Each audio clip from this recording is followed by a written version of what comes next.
Big up, big up, big up. And top of the league to all my Reds out there as we do a double over City this year. We beat them 2-0 before.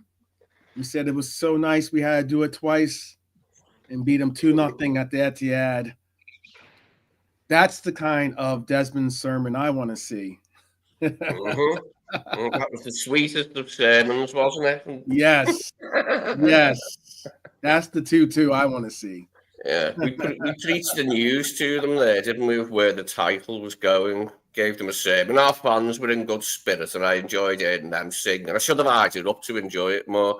But I just enjoyed the whole thing, and I did keep a special eye on the shape of the team and everything, because I didn't against Villa. If I'm honest, I'd had a few ales when I was watching that Villa match with you. And like I even forgot Darwin's bad miss, but I have looked it up, and it was terrible, wasn't it? Darwin's bad miss against Villa. I blotted it out of my mind. But Hey, anyway. you know what, man? That's water under the bridge right now. Who Oh, cares? yeah. You know what I mean? It's sorry for him. He couldn't have any role to play today, you know what I mean? But there was only 5 subs used, and Jota didn't get a look in either, and neither did Chiesa. I actually liked that we were able to win it without, make it. All we did was bring Cody on for Lewis. You know, I loved the way that we were able to just do it and just hold on, just hold them at arm's length without actually making any changes.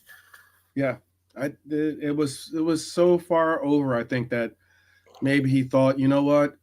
Let's just see what Cody has in the legs, see how he looks, give him an opportunity to run. And Ringlet's got a substitution. Big up Harvey Elliott. He got to see the pitch. Endo obviously got to show and prove today that he is a company man. He is definitely he wears red, and yeah, it was a fine day, fine day. Kwanzaa comes in for an absolute knackered Trent Alexander-Arnold, and we call it good. We call it good pretty much. Simicast was a little bit of a surprise to see him come on, but then again, it is what I like today. There was no sloppiness, in our own defensive third, like from our midfield players or from our defenders coming out. There wasn't any sloppiness today to let them back in it. You know what I mean? Yeah, well, I mean, let's not get it twisted. This was a different game plan, I think, than most of us expected. In that, when you look at what the possession was, we had 34% possession today. 34% possession. Yeah, I said right before we went off in the roll call, I said I'm happy for them to have the ball for very long periods, as long as we stop them doing anything particularly incisive with it, and that's what we did. We made them pass it across our 18-yard box, again and again and again from left to right, looking for the space, and they just could not find it. They never come close to it. Possession is a fake stat. They had a lot of the ball. They definitely had a lot of the ball. I was more than happy for them to have it. Yeah. But if you look at it, XG was 0.63 to 0.71 in our favor. We had one chance to their nil. You can see also with the passing, it was extremely different. 647 passes to our 331. But we were playing defense. Let's not get it twisted. 23 tackles to their 5.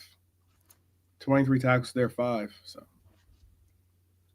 a lot of defense being played. But all the same, yeah. Result done. That's all we needed. Get it in. Get it done. Go back to Liverpool and get ready for our next matchup, which is going to be a Newcastle team that looked strong at points, but also looked a little bit shaky. Held on for a 4-3 win against Forest today. So yeah, Newcastle at home, getting the boys ready for definitely a big match to go into, get prepped and get ready to go into that to get a flight to Paris and hopefully get some momentum rolling. Is what we need to see. How you feeling, Brian? How you feeling? Yeah, that was great. That was sort of what we were talking about before. It'd be like I'd love to see us just go there and execute a game plan, Mm-hmm. and do a real professional job. Um, Sad to see what I assume is pretty much the end of Kevin De Bruyne's top flight career.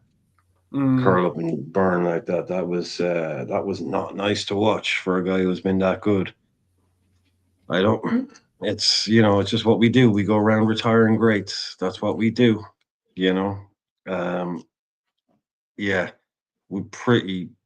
Not sure any of like the City fans were going with about half an hour left. They knew what the story was.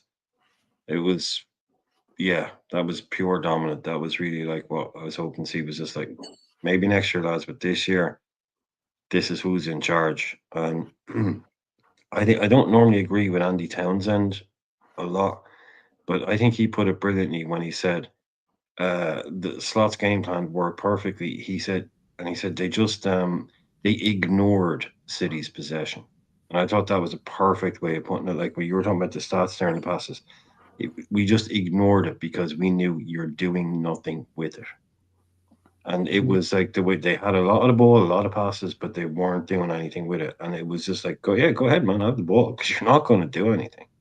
It mm-hmm. was just, we're here, we're set, and we carried out what we're trying to do perfectly. And then on the odd occasion, I mean, there's one lad out there today. I mean, Salah broke another great record. I'll bring that up later on.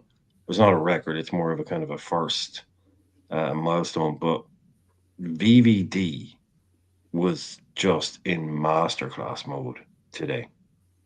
That is like that's the Virgil of old. Every time oh no, Virgil pops up, right time, block, everything. So he was just right. That's probably the most zoned in he's ever been. He's like, we're winning this. We are winning this game. Nothing's getting past me today. But yeah, absolutely. Yeah, like Billy's saying, just the proper statement win. Go there, keep a clean sheet, and just show our, this is done. Yeah, 11 points. Yeah, gain more, but we're talking about our closest challenger being an Arsenal team that just failed to score at home against West Ham yesterday. And we've just gone to Man City and beat them 2-0. This is not fair. This is not a two-horse race. This is just us and some people stumbling around in the background, basically failing to get over fences. But yeah, this is done, man. That is the perfect response to Wolves, Villa, and Everton. That little block of no, what's going on here? We're not looking so good. That is probably the most professional performance we put in this year, and Virgil was at the heart of it. I think, and he led by example in terms of just being we will not lose today kind of mode. Mm-hmm. Yeah. Not to mention good games from our midfield. I thought it was a good game for our midfield. I thought it was I liked how we Oh, had everyone, yeah, something. I everyone. liked But how he's we the had team coach. something. Go ahead. Sorry, just yeah, he just gave that captain energy, that vibe of lads. We're not getting beat today, right? Mm-hmm. Everyone was on top, but he was just there making sure nobody dropped off. Always there. Just one of his most complete performances, I think. Mm-hmm. You talk about Virgil. Oh, Yeah, it was a great performance yeah, from him today. Virgil. Yeah. You could I see was him with gonna. his mouth all game, couldn't you? Like, sort it out, sort it out. Come on. And That big I was. chest, Virgil. I was. I The was. yeah, big chest. I was it just was gonna say everything I was though hoping that. for. Sorry. No, I was just gonna say that. What a difference it is with our team. I don't even know who our. I don't even know who our set piece coach is, but well drawn up set piece, by the way. That was a really well drawn up set piece. Was Despite it fast. wasn't some like in swinger or something like that. It was that was a drawn up play for them to try to get something to try to be able to get it from Maka to Dom, then to Salah. who ended up scoring the first goal for us. That was a very good, very well It drawn. was something different, and I was pleased because it was something different. It was what I was hoping for today, something a little bit different, and the way we went in front was certainly that. You don't Okay, see many of those kinds of corners. no, not that many, that stay on the floor like that. I mean, it took a deflection, but I think it was goal bound anyway, wasn't it? I'm not sure he was going to get it. It was goal bound. Yeah. I think that's why they gave him, despite the fact it was a heavy deflection. It was a heavy deflection, as in like he tried to get something on it. Ake tried to get. I loved that whatever he tried to adjust Guardiola, it had a negligible effect on the match. And then in the end, he just had to take off a load of his attackers and have Diaz and Gundogan on, and that he admitted defeat by about the 76th minute. Meant okay, we're not getting a goal. Let's keep it to 2 if we can. Couldn't be better. Could not be better. Champions performance for sure. KJ saying, for sure. Philly Liverpool FC, big up my brother. If Liverpool win the PL and CL, the Eagles win the Super Bowl. Yes, would be the greatest sports year in his life, and it certainly would be in mine as well. That's a really good question.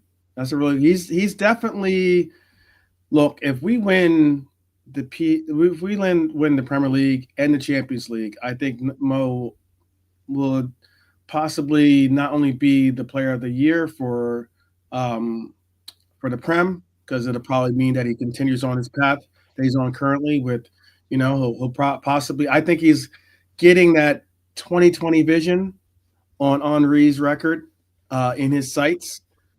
And you know what? You could be looking at possible Ballon d'Or candidate if he's able to not only break Henry's record of 20 plus goals, 20 plus assists, but you would also have a case where he would be certainly someone that you have to give consideration towards. No one could complain if he was given the award, but I don't think they'll. I think he'll be probably voted by his fellow players. I think he'll finally get the true accolades and the true respect this year if we can get across the line, especially if he wants to go boot or something like that on top of that. You know what they're like with this Ballon d'Or award, though? They never do what they should do with it, really. I mean, they did do in Rodri's case, you could say, but whether it'll go to a Premier League player 2 years in a row, I don't know. They'll probably give it straight to Vinny to apologise for not giving him it last year, won't they? Well, if you're talking about players player of the year, they vote for that in pretty soon. That's always been known as one of the issues with that. Also, the fact that most players don't really even take it seriously, but it gets voted for way before the season is over. So I would imagine Mo is guaranteed to win the Players' Player of the Year. Probably guaranteed already, definitely to be the PFA Player of the Year. Football Writers probably as well. I think he'll get all three of them in England. He may need to win the European Cup to win the Ballon d'Or. He's currently favourite to win the Ballon d'Or. If the only thing, because there's no international competition and it has to go to the player that wins big trophy.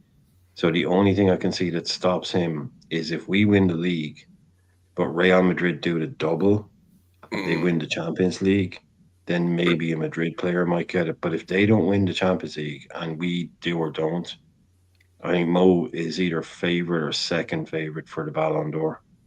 But I think he's going to get all the awards in England. He's got them a few times now, but he'll get them again in his potentially last season or whatever. But I think, he's nailed on in England. And I know, a couple of weeks ago, he was the bookies' favourite to win the Ballon d'Or anyway. But it would definitely take a Madrid double, kind of an Mbappe breakout house or something like that for him to lose it.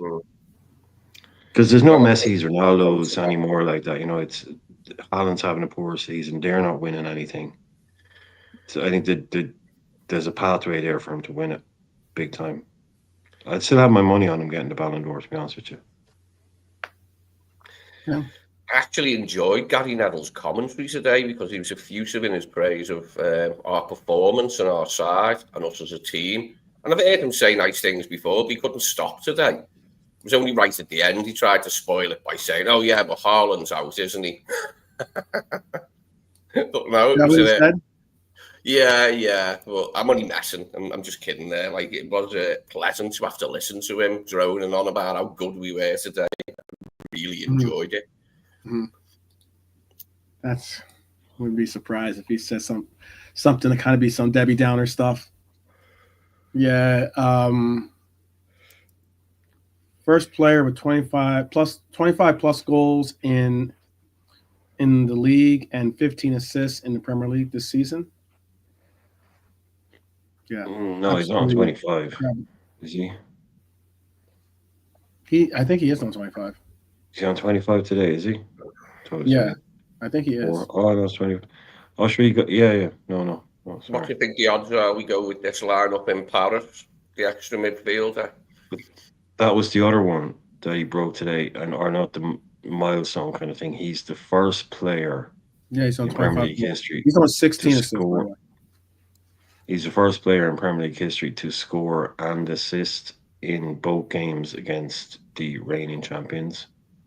So he scored and assisted. Another one falls. He's getting them all the time. He's getting loads of like mad obscure ones like that, but he's also getting the big ones as well, isn't he? Like, Yeah. he's getting bigger ones. But I mean, he's broke so many records in his time here. It's almost unimaginable the amount of records he's broken. If somebody counted them all. Yeah. He's also not broken, but he's now one notch higher on the all-time scoring list for Liverpool, actually, as well. He's now third on the list. He's nearly beat Aguero's record now, hasn't he? It's just Yeah, he's not far off. He's Not far a off. couple of goals away from getting in front of Aguero. That'll be some achievement because Aguero was a great goal scorer. He can beat two guys this year. Is the other one Lampard he can beat? Yeah, I think if I remember correct, in my mind, if he keeps going, he can beat Aguero and Lampard this year, and then Rooney is next up, but he's going to take another few to catch. Yeah, he's a little bit further on in Rooney. It'd take a new contract, wouldn't it, for that to happen? But yeah. The other two are doable this year. Aguero and Lampard are doable this year, so he'd move up two more, but he can't beat Rooney this year. No. Please, Yeah, but I got one thing to... Sorry, Jerry. Go on. JK, pick up. Tigers, I got one thing to say. Yesterday was, but Arsenal good enough. They got Marino up front. He's a midfield player. You can't win the league with that. So I think You can't win the league with that, bro. You can't win the league with that. Oh, yeah. Facts. Classic. Yeah, man. What a day, bros. That's what it's all about. Yeah. All we can say is we're going to win the league. We're going to win the league. There you go. What a display. Definitely coming. What a display. Good display, man. It was. And despite the fact that, again, a game where we had, 1/3 the possession, basically. And yeah. In a game that there's been question marks about our defense and our ability to hold a clean sheet. Big up to VVD and Ibu holding it down in the middle there. And also big up to Ali doing his thing, He wasn't really bothered, but I mean he had shots on him, but don't think he was really bothered by any. No. And what was that bollocks where they got a corner when Marmoush shot that left-footed shot that swung past Alisson? It didn't look like to me he got a touch. Yeah. I don't think he did. They got a corner. Yeah. They got a corner. Yeah. But at the end of the day, bro, I went with 2-0. I'm happy about that. Nice score. Mm-hmm. Clean sheet, bro. That was like in the roll calls earlier. I was like, clean sheet. That's the main thing for me. And anything else is a bonus. And for me, we did the main thing defensively and midfield-wise. we were really at it today, you know. What Organised. pleased me is we were in Right. front for like virtually the whole game. I mean, when did we score the 14th minute or something, like the 13th minute, and then we were in front for the next 81 minutes. Do you know what I mean? We just kept our arm's length. It was everything I had on my wish list for a performance that the extra man in midfield would work. Totally. This time in a way it didn't, perhaps at Villa, but it worked to a T today, didn't it? Like, and they couldn't get anywhere near us. They never come close really to cutting us open, did they? There was one, maybe that one where Savino crossed it and it went right across the Doku. That was about it, wasn't it? And Marmouse's shot. And we weren't exactly... Yeah, I think a lot of the players, like fur coat, you know, underpants, you know what I mean? They look good, but they're not. Like for me, Doku wasted, but for me, it just shows you how well Trent played. I think Trent today focused, just getting on with the job, knowing Conor Bradley's not there, so he's going to be playing the most of the game. Top game, him and Jones as Scousers, for me, probably my favourite guys on the pitch today. Jones, for me, just did the basics right, you know, and he didn't give up. That's what I liked about Jones today. So Boxley having another top game. For me, Szoboszlai played as well as he did against Spurs away in the 6-3. He was on it today. He was great today. Maka too. All of them, mate. Everyone else. The midfield worked, bro. It was a good match. The midfield worked. You know, that 4 in midfield sort of thing where I said, you know what? We've noticed in the last few games our midfield hasn't worked. Slots knows that as well. Hence why we're seeing this sort of lineup and formation and stuff. And you know what? I think Jones just being in there helped a lot. It does make you wonder if we'll... I'm so happy he got a good game. It does make you wonder if we'll see this again in Paris, doesn't it? Like the extra midfielder and just 2 forwards. Oh, respect to Diaz. Diaz as well, bro. Playing as like the lone attacker with Salah. I think Diaz put a shift in. He did okay. There's a couple of instances where he was played in and his touch let him down. There was 2 glaring instances, but he was, you know, he was back at it like afterwards. But I could have strangled him both times, like when his touch let him down. But he only gets 25 grand a week, bro. Leave him. Yeah. I don't think he's gonna have to like save his pennies, so I think he'll be all right with what he's making. But there's a food bank near him, like if he needs it. Just in case, man. Yeah, but what a display, bro, all round. Everyone, I think there's not a weak player. I can't mention one. Yeah, for me, not a weak player. Even Robertson played well today. Yeah. You know, but we look good. Seeing Gapco coming on was also good. For me, Jota and Darwin might start against Newcastle now with Salah. Yeah. I like that call. You know, I think them two not getting any game time today. Because I don't think that either of them might, not to cut you off and say, I don't think either of them are probably going to start. There's no guarantee that either of them are going to start against PSG. I think he'll start with the same lineup in front, and hopefully he'll have Cody. He'll probably want to hopefully have Cody back fully fit for that, so that he has Cody, Ucho. Yeah. You know, we got a bad man in the back office. Let's bring in this bad man. Pick up Quasi Bold in the house. Yeah. We won the league. We won the league. We won the league. We won the league. Right. We won the league. Boom, boom. We won the league. All I wanted is 3 points. That's all I wanted. I didn't care about anything because psychologically, Arsenal is done. Big up to Mandem. I see Irishman in the building. What's going on, my brothers? Pops is in the house. Good to see you guys. Sorry, I had to say that. We won the league. We won the league. Oh man. Yeah. I'm gonna say it like this. We've got one hand on the trophy. How about that? We got one hand on the trophy. How many home games do we have left? 7. How many home games? 7. 7 home games and 4 away games we've got left out of the 11. Next 3 are home. Yeah, next 3 are home. Against Southampton. Oh my God. Yeah, we got Southampton. Southampton, Newcastle. And you know the thing is, this is what I believe. Yes, the players haven't been playing well in a couple of weeks, but they need us, right? It's easy for us to criticize all of them. Trust me, I can pick anybody and say you are trash. But right now, they need us to push him over the line. We have to put our pride aside. Yes, for me, I always said I'm a performance person than a GA person, right? But right now, I'm looking at the guys and I'm like, they need us to push him over the line. They need us to push him over the line. And I believe on Wednesday, Anfield is going to speak. And when Anfield speak, every single one of you guys need to listen because these guys need us to push him over the line. Big up to Pops, man. Good to see you, brother. Big up, Pops. Hang on, just 1 second. I go out for 2 minutes. I come back and Quasi and Pops are here. Yeah, man. Okay. That's how it is. Okay. It's a celebration. It's a Okay. celebration. Okay. No, it's a celebration, baby. It's a celebration. We won the league. Celebration. We won the league. I'm saying it. And Oh my goodness. I'm saying it. We won the league. If we don't, I'm already Pops. You on mute. Pops, We need you on better mute. security on the door. That's what I'm saying. We need better bouncers on the door.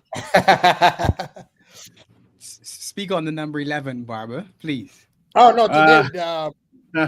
Today, today. That's my guy. No, this is the thing, yo.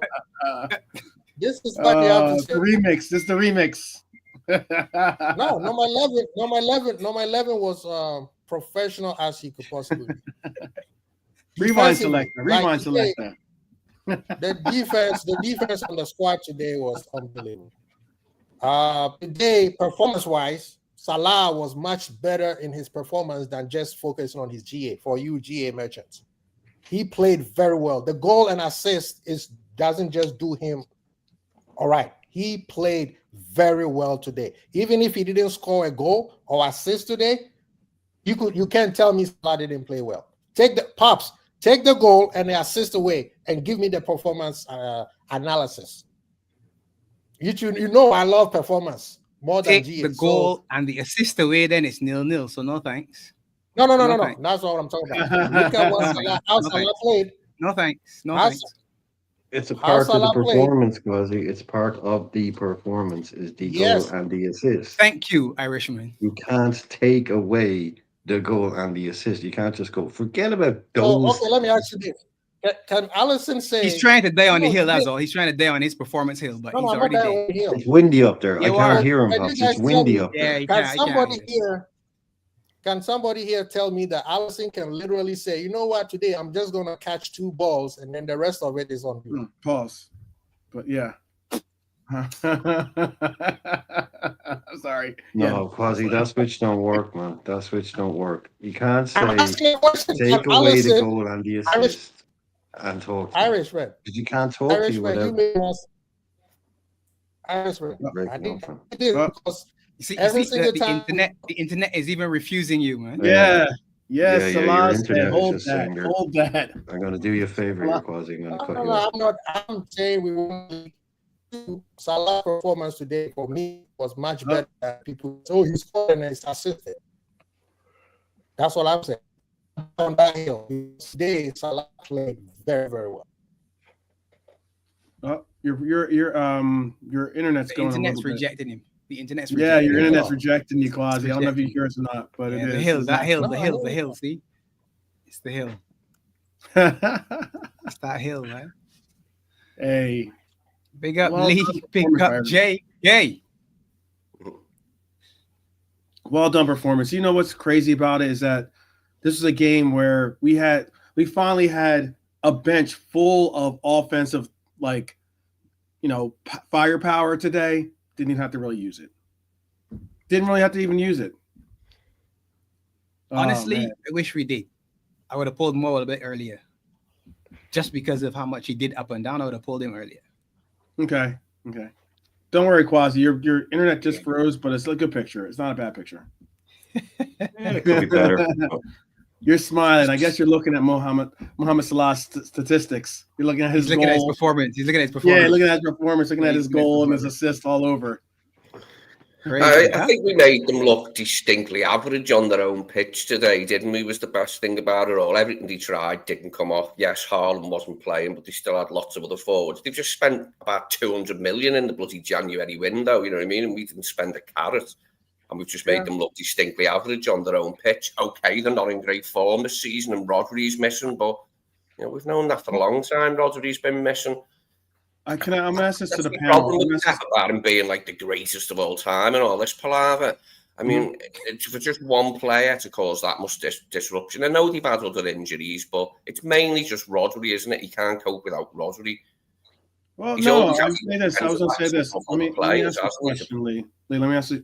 You can start the answer, but let me ask this question.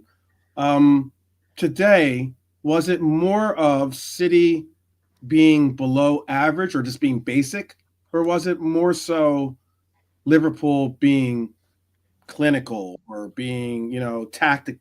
Oh yeah, it was us today. We didn't let them into the game today. We didn't give them a chance to get into the game, did we? We let them have the ball, but we didn't let them dictate anything, did we? Like, really, you know what I mean? They never made any clear-cut chances. We allowed them to have it and probe around the edge of our box, and that's all we allowed them to do. And didn't hurt us. Yeah, we control the game without controlling the game. Simple as that. Bless up Pops. Talking about that on the commentary, yeah. They were talking about that on the commentary, saying this season could be like the death of that possession is everything style of football that we've seen a lot lately. You know, because I'm perfectly happy for Liverpool to go away from home and have 35% of possession and win 2-0. Forest did it against Brighton. They won 7-0 with about 32% possession. And that's more. I was just going to say that. Big up to Forest for that, because they've done it all season long. They've basically given everybody who played against them 60 to 70% of the ball and said, okay, you can have it, but when we have it, we'll do something with it. That's why I said it's a fake stat, innit? 12 possession is a fake stat. I think to answer your question, I'll just quickly answer it. To me, it was reality. That's, if you're saying, was that them bad, us good, Liverpool good, City bad, that is just reality. That is who we are right now, and that is who they are right now. That wasn't us good, them bad. That's just literally the reality. That is us being us and them being them. That's it, man. In their current state. Yeah, in their current guys, this is who they are. Yeah. So then what? Can you hear me now? Yeah. Yeah. So why do people say that because City is trash, that means the rest of the league this season is weak? You know what? That's because that's people trying to take away the fact that Liverpool's going to win the league, and they want to. And most of it are not just rivals. They want to take as much air out of the balloon as possible. I'm not even talking about rivals. I always say rivals will do what rival does, right? I'm talking about Liverpool fans. I have an answer. We'll start to hear towards the end of the season from many of these esteemed pundits in the British media of what an average leaguer is this season. When it comes nearer to the time that we lift the trophy, we'll hear that crap all the more. I'm certain of that. But it won't bother me. Actually, it'll make me laugh if they say that, because we'll be winning the league and it'll bother them. It's a sign that they're bothered when they go on with all that shit, isn't it? Like, it's a poor league this year.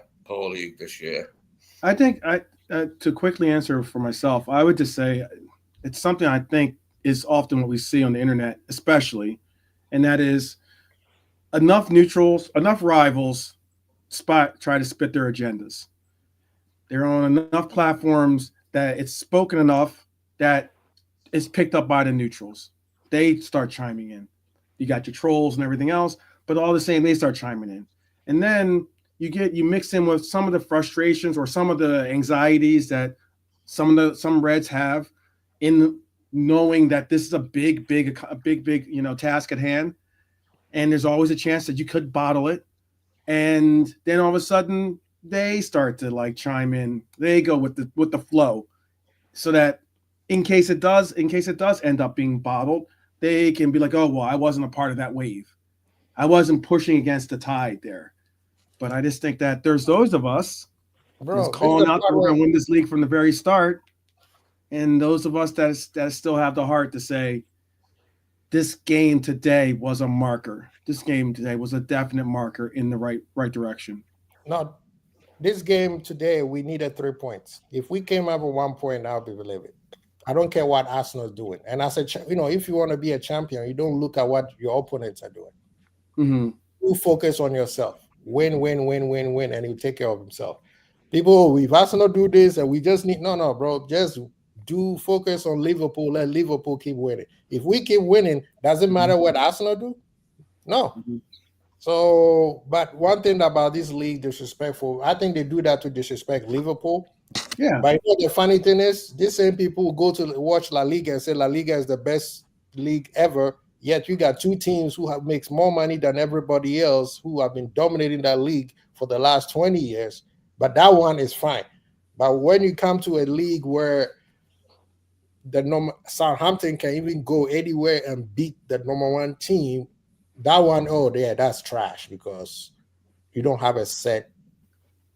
Let me interject something real quick. I'll let the panel have their own say what they want to say. But I was going to say, you realize this: the Premier League teams in every European competition are the odds-on favorites to win that competition, whether it's Europa, because it's Man U and Spurs that are the odds-on favorite, whether it's Conference League, Chelsea is the odds-on favorite to win that, and the 46 or 48 or however many players they have to win that one, right? and it could be argued that not only us, but possibly maybe even another team. I'm not gonna say which other team, but Villa? Possibly. Aston Villa. There you go. Don't sleep on Villa, man. There you go. Don't sleep on Villa. Hey, don't sleep on that. You can't. Not with Emery. Emery's a very good Emery coach. is very good in Europe. Yeah. And he got the squad to tournaments are different from league. All you need is find a mixture of something, and then you just have to follow that same recipe, and it'll get you there. At the end of the day, if they find themselves in the quarterfinals or semifinals, they can surprise anybody. Yeah. What you know what too? I was going to ask. We said that City has fallen off a little something. When you're looking at, obviously, Haaland wasn't there. He was in the sidelines crying about him having 10 more years of possibly that kind of. No, it's all seriousness. When you're looking at that City lineup, who were you the most shocked as in wasn't stepping up, as in an obvious candidate would have been Foden, I know, but the person that I'm really Brian mentioned. Go ahead, Quasi. KDB is the one that his form has dropped to a level where I'm watching today. I'm like, what happened to KDB? Now I see why the manager don't play him as much. He can't even run anymore. His passes is off. You could tell he doesn't want to be there. He is. No, he didn't look like he was enjoying himself today. To me, his face. He is done. He is done. I think he is probably the first person out of the Etihad Airlines when the season is over. KDB, I mean his repertoire. I mean, it speaks for itself, right? The guy has done things in the league and that's why people keep saying City will spend. Bro, that team that Pep assembled, where is he gonna find those players? You're never gonna find those type of players ever. The same thing with Klopp. The team that Klopp assembled, where is he gonna find another Mane? Where are you gonna find another Salah, another Bobby Firmino? All the rest of the ingredients that came in, you would never find it. You don't need another one of them though. That's the problem. You don't look to remake the team. What you do is you have to build it in a different fashion.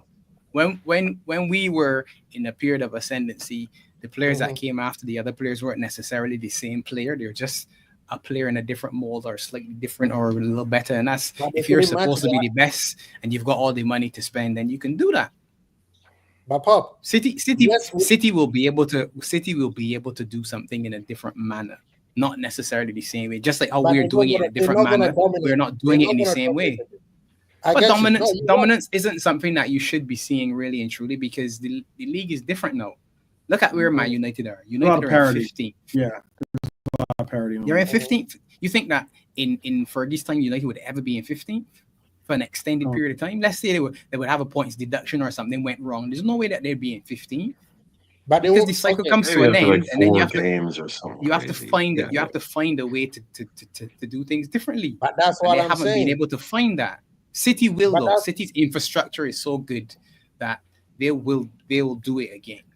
And the players that they have are still decent players. It's just that they've come to the end of the cycle. Look at Firmino and Fabinho. Look at Fab. We looked at Fab and said Fab's legs has literally fallen off. KDB similar. Too many injuries. Too many injuries. We were never able to. And that's my point. We were based on how Klopp wanted to play. We never find another Fab. But why are you talking about Klopp? What's the obsession with Klopp? No, I'm saying that the example is. But Klopp isn't here anymore. Here's the difference. Klopp isn't here. Pep is still there. Listen to what I'm saying. Listen to what I'm saying. Pep and Klopp have a style of play. They have a philosophy that they stick to no matter what. They need specific players to play that style of football.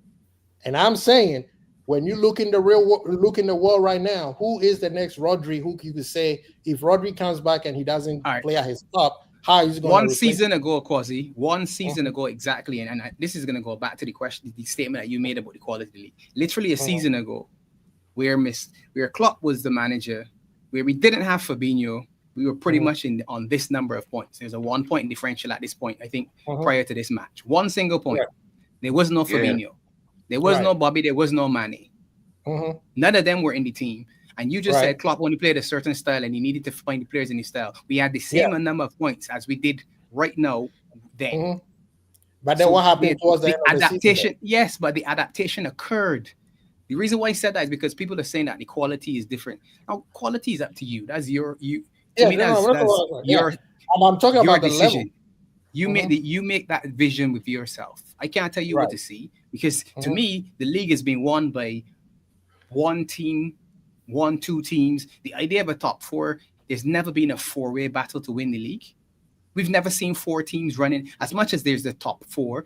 Go all the way back. Arsenal, United, Arsenal. Then it was City. Then it was Chelsea, Chelsea and United. It was us and City. It wasn't four teams ever doing it. So the idea that there was always a gap between the first one or two teams, it still exists.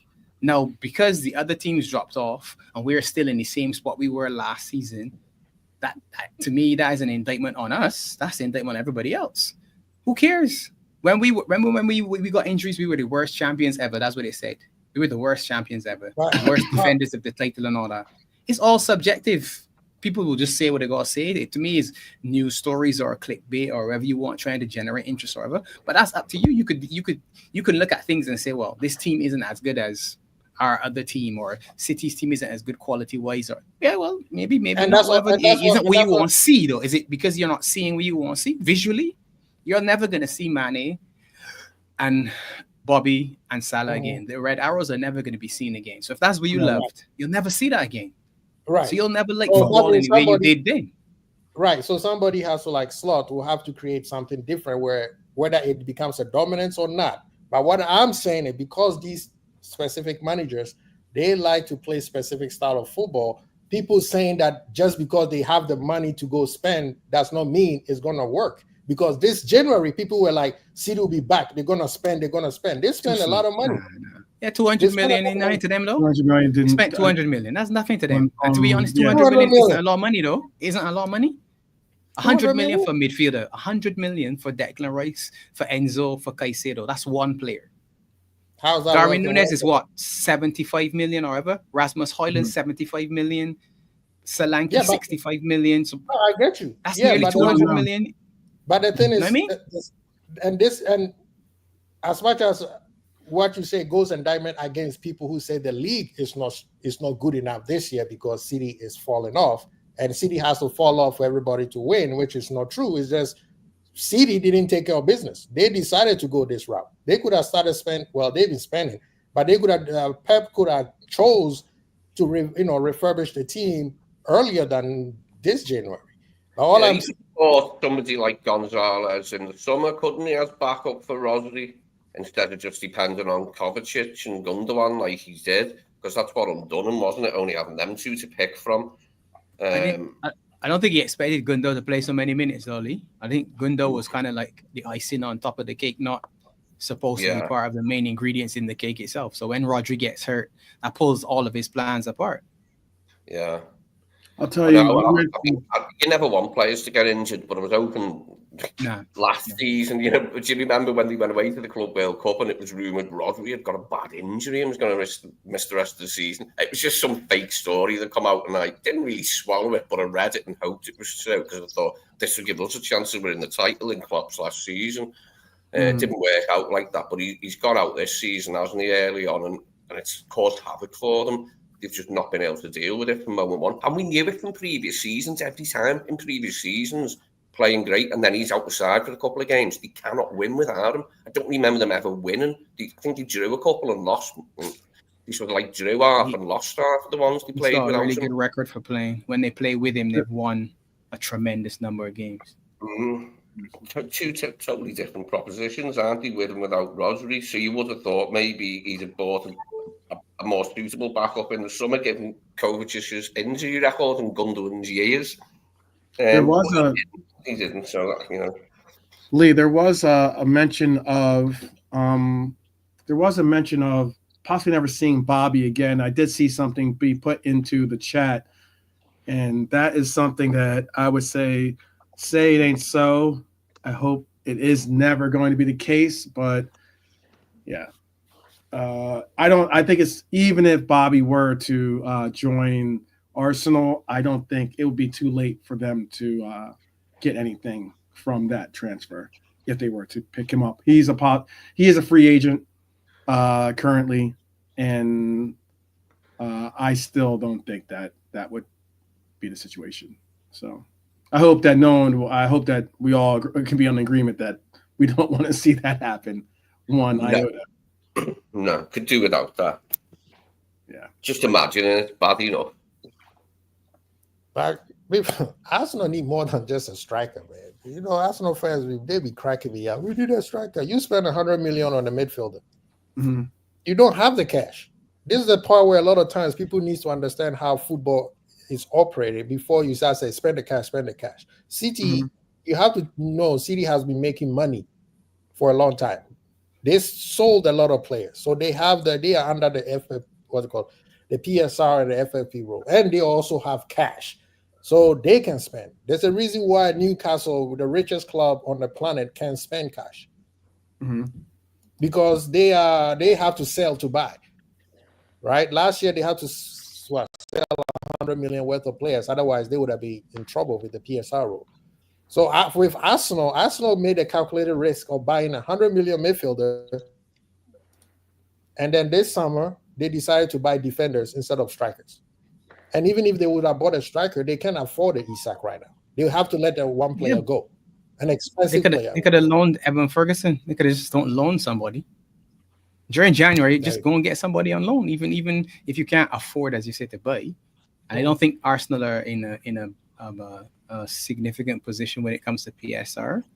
Mm-hmm. But probably can't spend 150 million on Isak, however. But you could go and get somebody on loan, get emergency. Same way looking at Bobby as a free agent. To me, that'd be ridiculous. I would be disgusted if I'm a fan to hear that Liverpool were saying, here's this guy who's now without a contract. Let's go and get him from Saudi Arabia to see if he can do something for us. That would disgust me. And again, this isn't because it's Bobby and it's Arsenal or whatever, but it's just a lack of planning to me from the club to say that you're going for a free agent. Why doesn't he have a club? Why is he without a club at this point? Isn't he? Oh, why isn't Bobby? Yeah, because his contract was terminated, right? Yeah. No, well, that's what it was, right?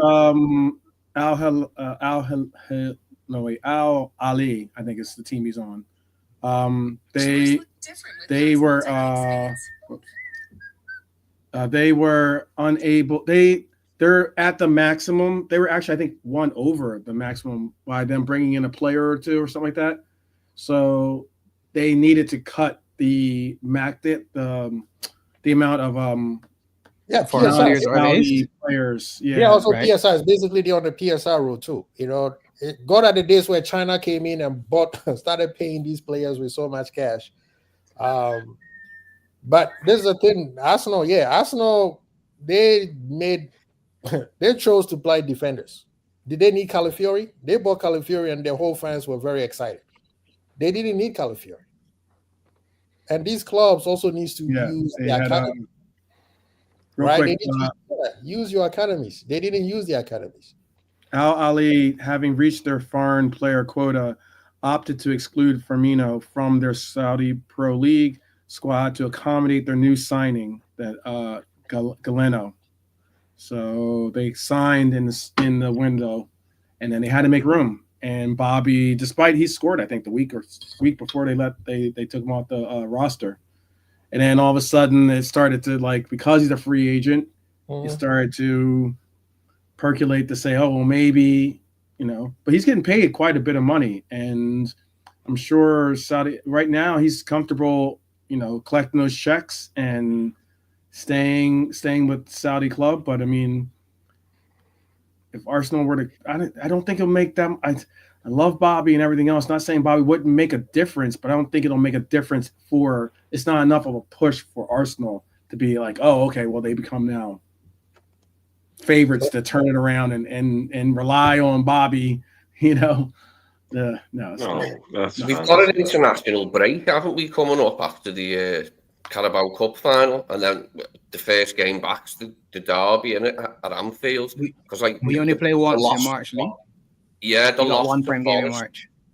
Yeah, the loss to Forest was after the international break, wasn't it? And then we had that poor performance against Southampton away, where we just about won 3-2. That was after the international break.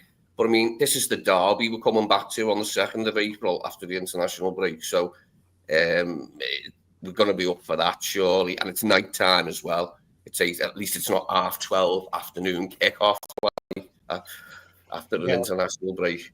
We could always do. I mean, if we wanted to bring someone back, maybe we could bring back Stevie G.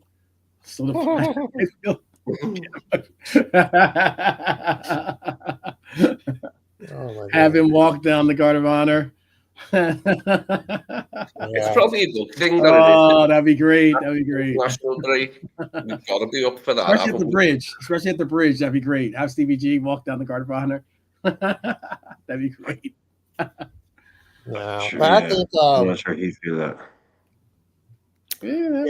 That's funny. How I didn't even hear that. Is it true that they're trying to get Bobby, or is it something? No, that's true. That's just a rumor. That's a real. Nah, it's just rumors going around. That's just a rumor. Bobby's not coming. He's going to Brazil. That's it. Yeah, Bobby will go back to Brazil. This year. Ruin his legacy as well. Yeah, exactly, Bob. He's not coming. No, Bobby will go back to Brazil. That's usually what they do. There'll be a club there. He's still I think he's the kind of guy that he may have dropped off a bit in Saudi, but if he went back to the Brazilian league, which is actually very competitive at the moment, and I think you might see a bit of maybe a bit of renaissance. A lot of players go back there. A couple of Libertadores. I mean, I don't think he's finished. His legs are gone.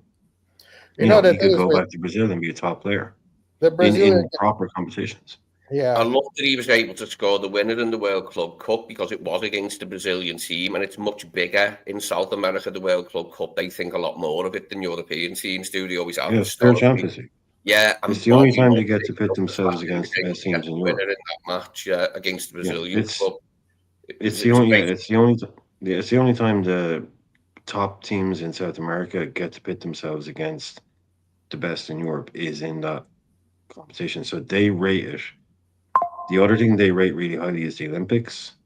They rate that they rate it really highly, but they really rate the Club World Cup because that's their best against Europe's best. And we see it as a bit of a whatever, but they see it as a real badge of honor. If they win it, it means a lot to them. Yeah, the first couple of times we won the European Cup, we didn't bother going. I think the second time we didn't bother going, and Forest went in our place. We couldn't be bothered going even. And then the following time, we didn't take it that seriously, but we're absolutely battered by Flamengo in Japan in 1981. We took it seriously in 84, but lost 1-0 to Independiente. We had started taking it seriously, but it took a long time to convince Bob Paisley and that it was worth doing, because you had to go to the other side of the world for one match. They weren't really into it. know what I mean? It's always been the difference, Lee. That's always been the difference between us. Right there, that tells you the difference between us and Manchester United. Manchester United would have been straight on that plane. Manchester United have always had that global playboy that they would go. Liverpool always played it in more kind of a, we don't want to get involved in that kind of crass commercialism kind of thing. They used to see it. Man United were always, and that's one of the reasons why they got ahead of us sneakily in the Premier League, because we used to take the piss out of them. Oh, they got a new tractor sponsor. Oh, they've got a new, a partnership with a popcorn company. And then we're going, how can they spend all this money on players? Wake up, dudes. It's because of all of these partnerships. And we're sitting there, no, we're a proper football club. We wouldn't do things like that. And next thing you know, they make 200 million a year more than we do. And we're sitting here wondering why. They were at the forefront. They were always the glamour club, man. They would have been straight out to Tokyo. They were the first team to bin off the FA Cup. They binned off the FA Cup so they could go. They withdrew as the champions of England from the FA Cup, never been done before, so they could go and play in the Club World Cup in South America. Yeah, they were always a bit more of a glamour club like that, and there's a certain amount of romanticism attached to Man United because of what happened to the Busby Babes, the plane crash and that, and that's understandable. If you were somebody who supported Man United, and that's one of the reasons that you took them to your heart, because what happened to that great side. But they have always had that in them, haven't they? A bit more Man United, that they're sort of more willing to jump in and take part, with any new commercial ventures or whatever, or any new whatever you want to call it. But as much as I agree with Brian, Irishman, Manchester United's global outreach is dwindling down. Oh, definitely. Oh, yes, definitely. These days, yeah. Yeah, it's not as it was. Yeah. And I'm talking about back in the 90s. Oh, yeah, they were the only challenger was Real Madrid at that time. They were ahead of the curve. They were way ahead of the curve. Oh, that's it. Yeah, they were way ahead of the curve. Way ahead. Just ahead of us, kind of thing. That killed us. You see more green and yellow now than red. Norwich. Yeah, but Norwich scarves are back up. The thing with Man U right now, people think that all they need is to have a good manager and then they are back. Bro, they have problems. It's so bad. Like when we said they are, what they call it as a not feces. I don't want to say the word feces, but it is a feces situation. Cesspool. That's the word I'm looking for. It is really, really bad. People thinking that, just bring a good manager and then it will just go back up. No. Their finances is so horrible right now. That's why they brought in those Ineos to take a part of the problem from the Glazers. And still, they can't figure it out. It's if they don't make it to the Champions League in the next couple of years, oh, my God. Yeah, especially next season. If they don't make it next season, Champions League next season, it's gonna be a problem over there. Because right now they don't have. On that happy note, I said on that happy note, them not being in the Champions League, I'm gonna dip. Going back into the chat. I got some stuff to do. Nilante, JK, Lee. Hey, you guys have a show this week or what? Yeah. So we on tonight with Sarcasm City as usual, and then tomorrow we gonna have the review. Okay. We got Bobby. And then of course we got midweek football, and then Friday night is the Lime. So Lime. We'll be active. We can be active. Yeah. We got the chat. We got the panel. We are top of the league. 11 points, guys. Up the we won the league. Number 20. We got Pops. Yeah. Well. I asked the question earlier about who was the player. I know you did say that KDB for you, Quasi. I think Brian mentioned KDB has fallen off too. I'm not sure if that's his player that he would have said was somewhat shocking or disappointing for if you were looking at it from a City perspective. That was hard to watch. That is the end of a great player right there in a game. You see what I mean, kid? That shot that he took went into the stands. And then that is wow. See, and that's what Irishman. That's what my point was when I was debating Pops about spending them. I mean, where are you going to find a prime KDB in this world? No. Like, people forget how good this guy was. You know what I mean? That's why it's so sad for even as the rival fans to be like, bro, come on. You know what I mean? Yeah, he's been such a good player. But they said that. They said that on the commentary, Quasi, when he was taking him off, the commentator was trying to say, "Oh, it looks like a changing of the guard here." You know, Yeah. The KDB going off, and the future coming on. And I was like, hang on, sorry, who was what? the future? Like, James McAtee, and it was coming. I was like, dude, you were right you were right about the first bit. Yeah. They changing the guard, and this. And so, then you so said, James this is the new guy? McAtee, he's the new KDB, is he? No, come on. The reason why though I brought that up as well was because, again, last year's Player of the Year, Phil Foden, was on the pitch, did not look like he was even on the pitch technically. The fact that I was going to mention that too, but Pop beat me to that thunder, and that is that Master Splinter didn't even get selected off the bench to try to bring something back or bring some solution for this team. When KDB was brought off the pitch, McAteer was brought on. He went to the youth before going to Jack Grealish or going to someone like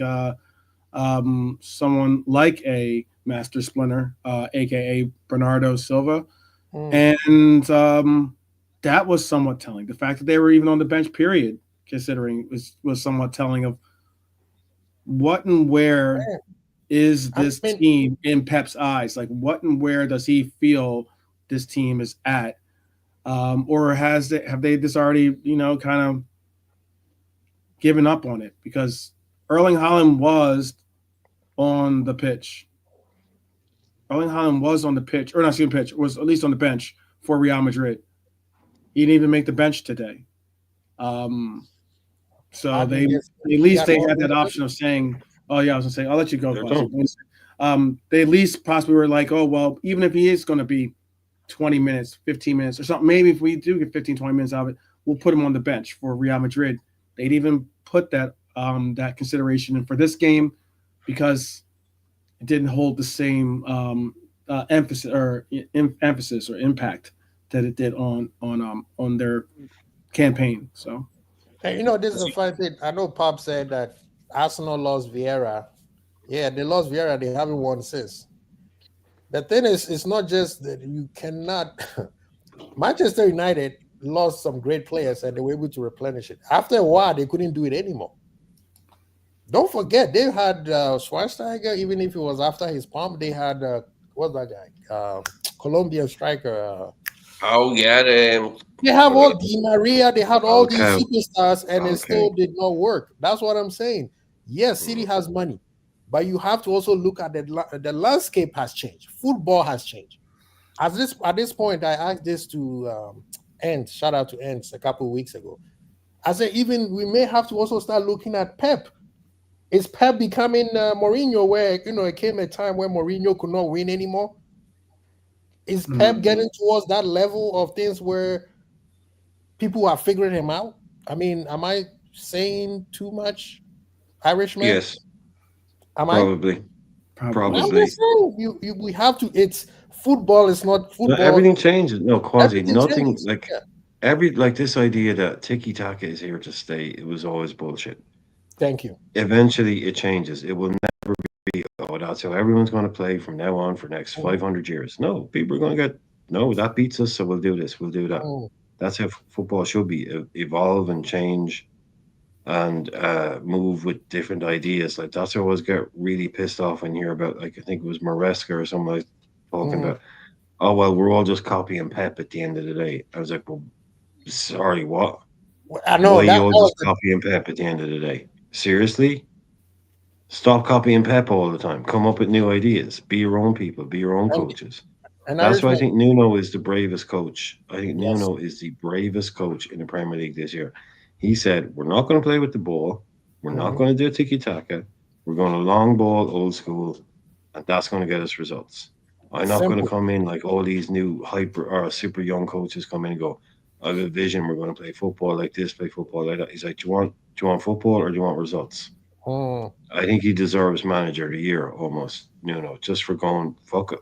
I'll show you how to beat Pep ball. Do it like this.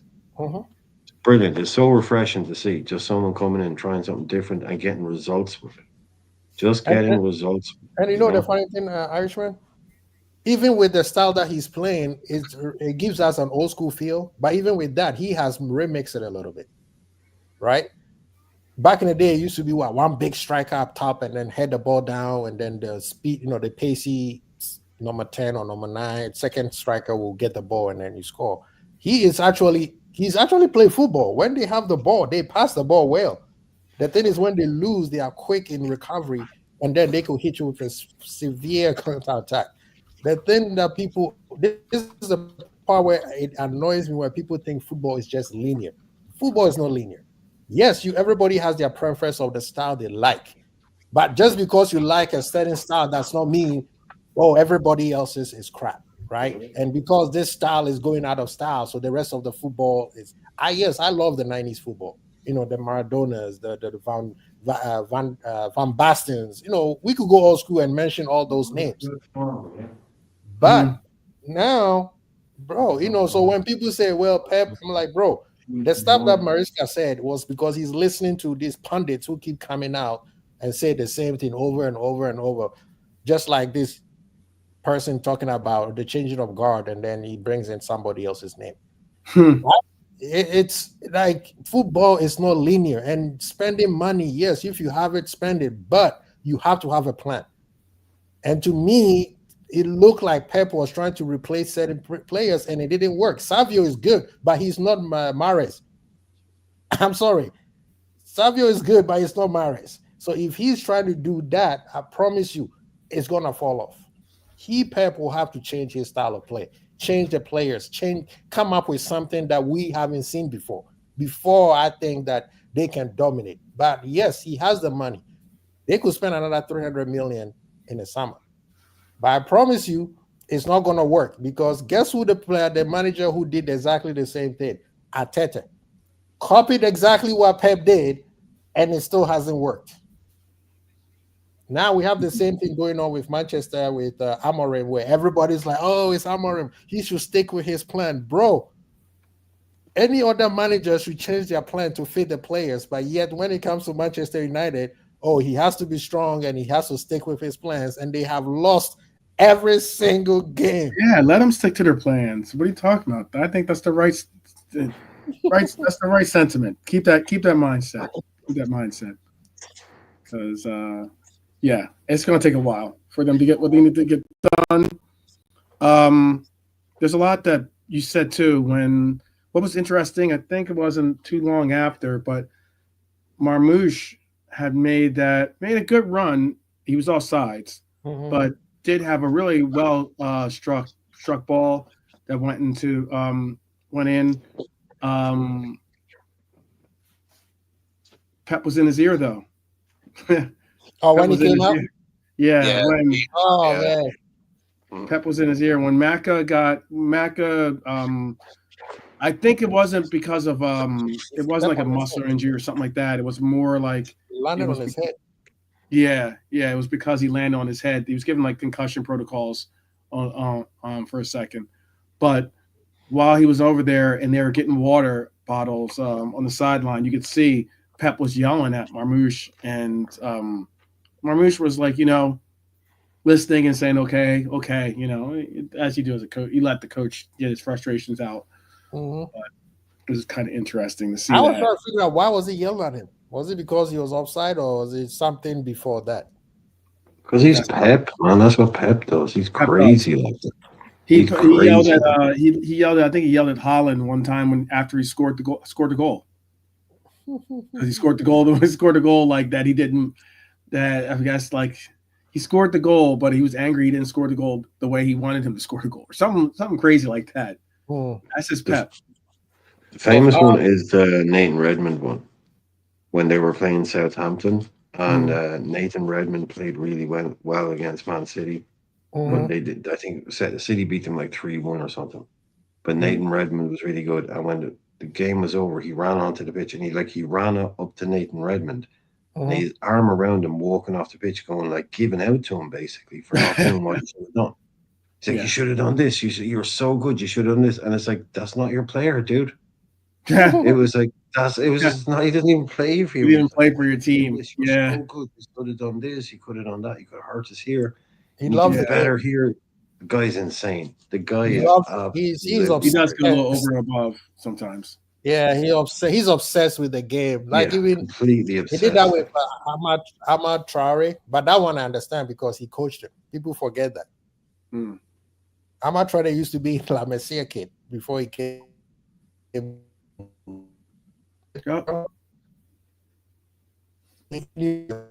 But Pep is. You're breaking up again, Quasi. You're going, man. Yeah. I only took you down from the panel there only because that photo wasn't too flattering. So gone frozen again. It froze up. Oh wait, you're back. You're back. All right, you're good. The freeze wasn't the freeze wasn't a flattering picture, so I had to take that one down. delete that section. Go back and delete that live stream. Yeah. I'll have to edit that. I want to say something because Pop brought something about Savio and Doku. You mean Adama Traore too, by the way. Yeah. But I want to say this. I was impressed with Trent today. I don't care what anybody said. I like the IQ of how Trent played. Because fullbacks done well, both fullbacks done well, ably assisted. It was Curtis with Robbo that helped shut Savino down. Doku did get past Trent a couple of times, and got across him. But Ibu was right there every single time he did, a few yards behind Trent to just knock it out for the throw in. So I thought the defense did their job all over defensively. Like I thought Doku was probably the bright spot for them, wasn't he? He was probably there, a little bit brighter than Marmoush. Maybe. Marmoush had like that flash of goal, didn't he? But and the one that was offside, and he was quite a bit offside for the one that was offside, wasn't he? It wasn't close really. But Doku was probably their best attacker, But Trent stuck to him, didn't he? Stuck to his task. Didn't let him beat him many times, and as I said, when he did, he was right there every single time. I kept saying too, real quick. I really didn't care that he was getting. I wouldn't say cared that he was getting beat. More so, like Doku wasn't doing anything really with the runs, and that's why getting beaten, getting embarrassed. He didn't get embarrassed at any time. Just a couple of times he went to the line, didn't he, and managed to get one in as well. It's just a matter of it's going to pull City further up, and then it opens up the pitch a little bit more. That if we can get a quick counter, all of a sudden they're on the back heel. So I didn't there wasn't anything that was getting produced from those runs. If he was menaced, if he was really, really put them to sword and they were getting big chance opportunities, that's a different story.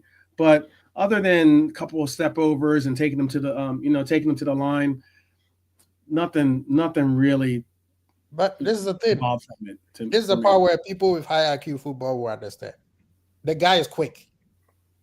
You can't do nothing about it. If he kick the ball past you, you're not catching up. It does unless you are somebody who's also as fast as he is, right? That's why what's the name? Kyle Walker was like a cheat code for City. You just have to manage him. Just put him in a position where he doesn't do anything to hurt you. And the rest of the team, yes, people like Konate and Gravenberg also were there to clock up certain channels so that he doesn't overdid it. Because before, what Trent would have tried to do is try to go toe-to-toe with him and try to defend him as a defender attacker. But this time it's like, you blow past me, go straight to the corner. But I'm going to do whatever it takes for you not to kick the ball on a position where it'll be a goal position. Hence the reason why they didn't do anything, because majority of City's attack was going to Doku. Nothing happened. So with me, yes, he blow past him. There's 2 or 3 times where he dribble past him, okay? But Doku is quick. You have to give him that. Does he have end product? No. So as a high IQ player, feed off that. And I think Virgil is the one who even explained it. Remember the game that it was Virgil versus Song and Sissoko? and they had 2-on-1 against him, and he said, I knew that Sissoko has no left foot. He barely can shoot with his right. Definitely don't have a left. So I blocked the pass to Sound and said, okay, go ahead, shoot with your left against that goalkeeper over there. The ball did not even go to Allison. It went to the corner line. So sometimes you just have to play football with your brain. If the person is faster than you, hey, he's faster than you. Just manage him where he doesn't blow past. And that's what Trent did. And I mean, where he needs to go. You know, I'm very impressed with him today. Wow. Okay. You're going to be up for a fight on the internet, I'm sure. But you see me criticize Trent. So it's not like I'm out here like, oh, now we want. No. When Trent played against Man U, I was on his case. He was trash. But this one, you have to play with your brain. What did Doku do that affected us? Nothing. It didn't even help them. They knew he was the weaker side, right? How well did he do? And Robo did very well today. Mm-hmm. But Konate and Gravenberg did well to protect him too. So today the team defensive structure was just on another level. Yeah. Nolante. Yeah. A little bit quiet. What's your thoughts?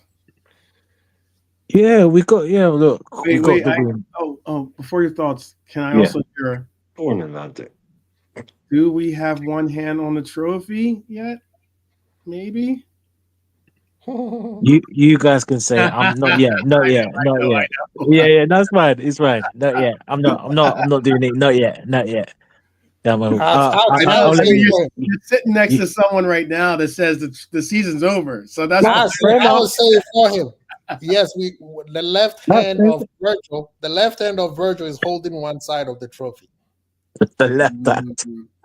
Well, thank God it's the trophy he's holding, nothing else. But anyway. But you can say it, but I like my captaincy. I want to see it live and live. I don't want no left hand because I just want the whole bang. But I get it. If everyone wants to do that, that's up to them. I'll be the last one to say when it's done. Everyone else want to do that? That's your prerogative. I'm just gonna wait it just a little bit. I'll hear you, Ozzy, about Trent. I hear what you're saying. I get it, but I disagree, and I'll tell you why I disagree. Now, it was a good performance, but at times we were a moments team today. Certain things we defended, yes, I get that, but Trent and Doku, he's not the greatest, but there's certain chances, but again, because we were done a defensive job. If Trent didn't have the backup, other players around him, they had at least a Haaland. They could have been dangerous. They could have been. I can't, and I get what you're saying, but I can't lie. Trent, he was defensively, he was saved a lot of times. Now people can say it was injury, and Trent is not going to win every ball, but it's the same thing with Trent. Sometimes it's the basic defending that he gets blasé, and he weren't great for me defensive wise. And no was Robbo on both sides, and the only reason why they were saved because we were compact as a team for me, and City didn't have no outlet because City played that on the two. That's the only two things. That's the only two things for me.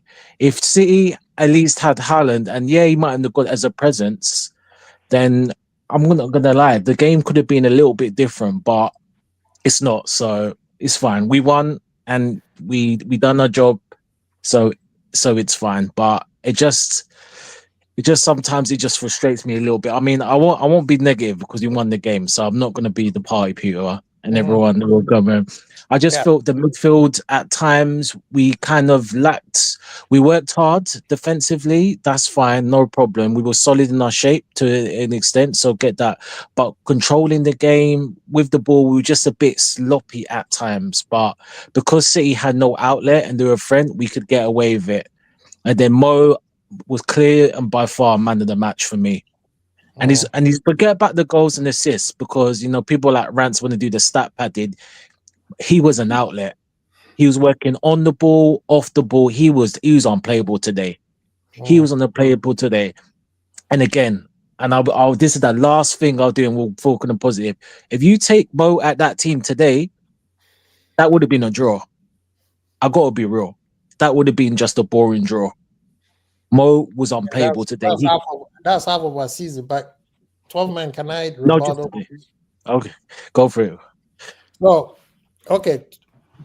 I think at the beginning of the show, I said one thing that I said Liverpool haven't played well in a couple for a long time now. Let's be honest. We haven't played in a very, very long time. Mhm. Now, if I were to bring it today, we lost the ball way too much for my liking. Right? At a very important place, we will lose the ball. Like especially in the final third where we could hurt them, we misplaced the ball or somebody passed the ball wrong, right? But we have to look at where we are now. As Irishmen, we say this is the squeaky bum time. This is the final stretch of the season. You're not going to be able to play sexy football. From now to the end of the season, I guarantee you sexy football we're probably going to see 4 times. So looking at what we are right now, Trent is playing against a player that is very quick. Even the games that Trent has been protected by Gravenberch and Konate, he still has played trash. And one of them is the game that I mentioned earlier, which is the Manchester United game at Anfield. Now, today's match, yes, he's protected. But that's how you need to do a team defensive structure. These days, gone are the days where one-on-one defending was the thing. If you do that these days against this style of play, you're gonna get cooked, especially against a pacey attacker like Doku. So for players like that, you have to manage it, right? You find what Doku's weakness is. With Doku's weaknesses, he has no end product. So whatever he does, if he's gonna do step over, trickery, sprint here and there, let him do it as long as it doesn't put you in a position where it hurts your team. Now, did he get 2 or 3 passes off that Virgil and Konate or even Robo had to come in and step in? Yes. But from the way they targeted Trent's side, there was no end product. There was nothing that City did today that you could say you were worried. My favourite move of the match was when Diaz broke on the left and then he cut across the face of the box, played it to Mo, and Mo played it to Trent, who was coming up on the outside behind him and got Trent in, but Trent just couldn't pick Diaz out because Diaz had got himself. He'd come across, hadn't he, to that side, like to play it to Mo, and Trent just didn't see him. He could have picked him out there with that, but he got cut out for a corner, didn't it? He looked a bit disappointed with himself, Trent, there, because he'd seen Lucho then once he played the ball, he seen Lucho like waving his arms and that, and he was like, oh, shit. I think also such a picturesque goal if that went in. Yeah. You know, and real quick. would have been lovely. Today was also a day of us showing not only the heart and determination, but also the fitness of our team as well, considering there were some spent characters on the pitch. Trent was spent. He's still working his way back to full fitness. You can see at the end of the game, Dom was spent. I mean, he ran some. I don't have the numbers. I wonder. I don't know if Sofa Score shows that number or not, but I'd love to see what is the kilometers run throughout the game for a lot of these people, because there was a lot of running going on for whether it was Lucho, whether it was Dom or excuse me, Lucho, Dom, Trent, Grav, all everyone on the pitch basically was really putting in a shift. And it's why when it came to bringing in on the bench, obviously Trent's only option would have been Kwanzaa, but still it was a good substitution. Big up to Endo. I don't think anyone has mentioned Endo yet today. I said in the thingy, I thought like he might come on around 70, 75 minutes, and I think it was like 72 minutes he come on. And it was good to see him. I hope maybe he's in contention for playing against Newcastle to give someone a rest. But I don't know. Curtis won't need a rest. Maybe Sobbo might need one. Or what do you reckon about? I need to rest. Those I'll just finally say, big up to Endo. Also, big up to Ringlets, who got a.k.a. Harvey Elliott. The guy an intro. Okay, 2 minutes. Got to get on the pitch and make some contributions. It was out there running around, being lively. Wasn't going to just sit on his hands. And but Topman, this is the thing also, and I'm not fully disagreeing with what Nelanche said. Yes, like I said, Liverpool haven't played well for a long time, right? Even the game we won against Wolves, that was trash. We just happened to win. Yeah, we got the win. Yeah. The thing that we have to look at is when you play a defensive team play that well, everybody is supposed to be part of the puzzle. There are two people people have not even talked about, and they played so well, but they don't get the credit. And that was Gravenberch and McAllister. Those guys were clogging up those little channels where usually City will either kick it over the defender's line or pass it, do a cute pass. When the team is playing that well, usually, yes, the people like Salah, the Virgil, the Szoboszlai, they get the credit because they do the sexy stuff, right? They get the assists, they score the goals. But you have to look at it in total, and you have to look at it at how the environment is, right? This game was a game where everybody said Liverpool has not won at Etihad since when? 2015. You see what I'm saying? So at best, people were expecting us to draw. Right? Arsenal, what is Arsenal? What was Arsenal's? Yeah, what was Arsenal game plan? We're gonna beat West Ham. They drew a point. We're gonna beat them. They're gonna lose at City. Even if they draw, they're still closer to us, and then we beat Nottingham Forest, and Newcastle do us a favor, and then we just have to go beat them at Anfield, and then they win the league. Mm-hmm. But it doesn't work like that. You have to play where you are right now. City is not playing well, but they're playing Liverpool. Things can change. How the hell did Everton draw with Manchester United after how they perform against us? After the success of today's lineup away to City, do you think we'll see that in Paris, the extra midfielder employed to job in Paris? No. I think there's an overwhelmingly reasonable chance that it will be. No, we won't get away with that. Might see Gakpo instead of Diaz starting, but I reckon that might be the team. I mean, I don't know, man. Diaz done. I don't think he had a great game, but he put in his shit. You're right. He didn't have a great game. Yeah, second half. Obviously, you got that. That was a brilliant shot. I can't lie.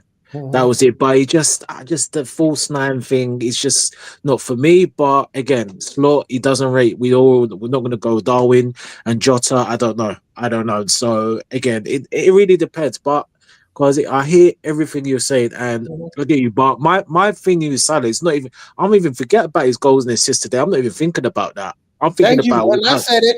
When I said it, they said, "Oh, you can't say that. You have to put in total." I said Salah's performance today. Was on par. Yeah, I'm forget that he's an outlet. He was the man dribbling past 2 or 3. They couldn't handle him. He was untouchable with link-up play. Opportunities when Sobol broke. I thought that's why he's my man in the match. I don't even care. The goal and assist, you could take that away from him. For me personally, he was on point. But I'll just say the last bit about Trent, Quasi, just to respond. I get what you're saying, but sometimes, like I get it, and I know what you're saying, and Trent, and I get what you're saying, too. But sometimes when you get dribbled past 9 times, whether you're fit or not, like at least one or twice, like I get you are gonna get beaten as a fullback, no problem. I don't expect him to, but when it becomes repetitive, it's not good. And some of it is just basic defending, game intelligence, and Trent. And he has that is the most annoying thing. But I agree with that but anyway, so that's the most annoying thing for Trent, and that's why I know I'm trying not to be, because we won, we got a clean sheet.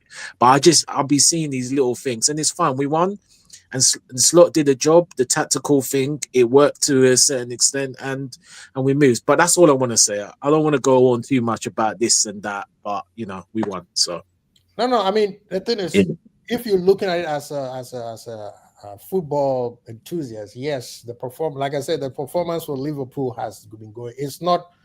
Come on.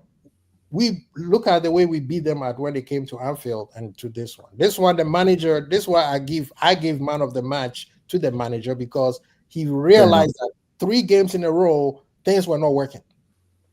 So he had to come with something, and he did, and the players responded as fast, right? So Trent, yes, the defense. There's one part where as a defender, if somebody's fast, you don't want to be too close to him, especially when he's halfway on the halfway line, because as soon as they turn, it's over. Now, if he's on your side where like they're closer to your goal, yes, you could be you'd be very, very close to him. So yes, those side I get that part. But the thing is with me, and everybody know, even Pop is out here taking a pop at me because he said I always criticize Salah. At this point, I'm looking at it as what can I do to get him over the line? Yeah, we are not going to see great performance from Liverpool. I'll probably say we're not going to see that. Maybe out of the rest of this season for the league, you're probably going to see 4 of them. Yeah, that's fair enough. Yeah, 4 or 5. Well, how many? You're not going to see that great. Yeah, Quasi, this is one of my massive bugbears with football. Right, There's always been a massive bugbear of mine with football when they talk to managers. Right, so let's break it up into chunks. Right, first third of the season, middle third of the season, so around Christmas as well, when it's all crazy, and then the final third of the season when it's always like the run in and points are most important. Managers will always say in that first third, it's not about playing good football now, it's about doing this, building something. They'll always say it's not about good football, it's about getting into in that middle third of the season. Games are coming thick and fast. It's not about playing good football. It's about winning games. Right. The final third of the season with the running, they say, look, it's not about playing good football now. It's about winning games. It's about results. It's always about results. It's never been about playing good football. No team has ever had like this thing where, we play good football. Look, some teams play brilliant football and they win the league. But the managers will always say, look, it's not about playing well right now. It's about results. It's about results. It's about results. And they'll always say, come on, playing later in the season, it comes from it. No, it doesn't. Because later in the season, that's the title running. Yeah. And it's all about results. It's always been like that. It's never been, it's sometimes some teams can do both. And they play beautiful football. I don't know. I don't ever remember seeing any team just play beautiful football every single game and win the league. Most teams, you have to grind out a few results every now and then. Part of the deal. Grind out, you get draw here and there. I'm really pleased about today from that aspect, from that perspective, like that. This is something going into the later stages of the Champions League that we can do when we're away from home in the Champions League. Do you know what I mean? I like that we're adapting, and Arnie's like, he looked at it against Villa, didn't quite come off, but he thought, I'm doing it again, and it'll work this time. And it bloody did today, you know what I mean? Worked perfectly against opposition players and a good opposition manager. We haven't won it in 10 years. You know what I mean? So, what I want to bring up though, real quick, is something that no one's mentioned or spoke on just yet. So I did see someone give a shout out to the other Scouser in our team, Curtis Jones, had a decent game today too. But what was unique about today's and shout out to the slot machine, because he definitely hit the jackpot today with his lineup. And what I mean by that is, when we saw the lineup initially, we thought, Curtis Jones is going to be on the left and Lucho's in the middle, and would mean that Dom was going to be in that 10, but it actually was more so Lucho on the left, Salah on the right, Curtis Jones in the 10, if you look at his average or look at his heat map and his average positioning, and Dominic Szoboszlai playing more of the center forward when we had our opportunities, at least making the forward runs. It was Dominic Szoboszlai getting a little bit of that action going on. I know that there were some of our Coppish brothers were very critical of Dominic Szoboszlai. I know that I got a lot of flack last time I brought up my points about Szoboszlai on whether it was Pops' channel or Coppish channel and everything else, because I definitely think that Dom has a lot of qualities that are possibly overlooked. But it was very interesting to see. If you do look at the heat map today, you'll see something of a lineup of what looks like Lucho, Dom, Salah, and Curtis Jones, obviously. And then you have a pivot of Grav and Maka holding it down. Those are very interesting. 4-2-4, definitely. You could see it. Yeah. You could see it from the start in the middle. Yeah, and it was at times Real 4-2-4, interest. for sure. Yeah, absolutely. It was at the two boys straight through the middle. Diaz way out left. Salah. I like it, man. I'm not sure if Jones is the guy. I mean, but just that adaptability now. I think we can see what that. He did against Villa. He's done it today. I think we can see what he's trying to do with that system now. It's clearly the two boys in what you want to call them, two floating number 10s, whatever people would call it. But right. Both of them coming through the middle. Diaz splits, Salah splits, and you two boys in behind. I liked it. I did. We weren't really a fan of it because we're idiots and we don't know what they were trying to do. But against Villa, right, it looked a bit clunky. But today it was like, okay, I get what it is now.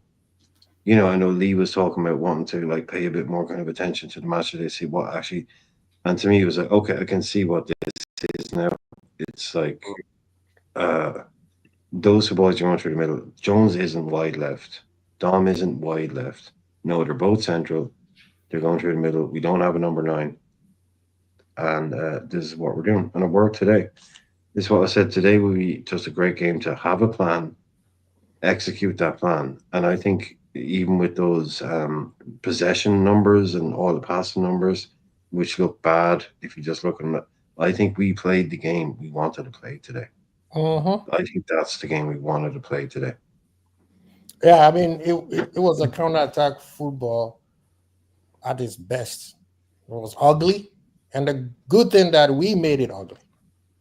Usually teams make it ugly for us, and we can't. And earlier, Nalante was saying if Haaland was there, they would have been more direct, which would have fallen exactly into our hands. Yeah. You see what I'm saying? If Haaland was there, they would have been more direct, and then it would fall into our hands, especially the way we were playing today. So personally, I think the manager probably was expecting Haaland to play, and eventually found out that he was not playing. And I was surprised because the way they got beat by Madrid, I was expecting them to come out firing at all cylinders.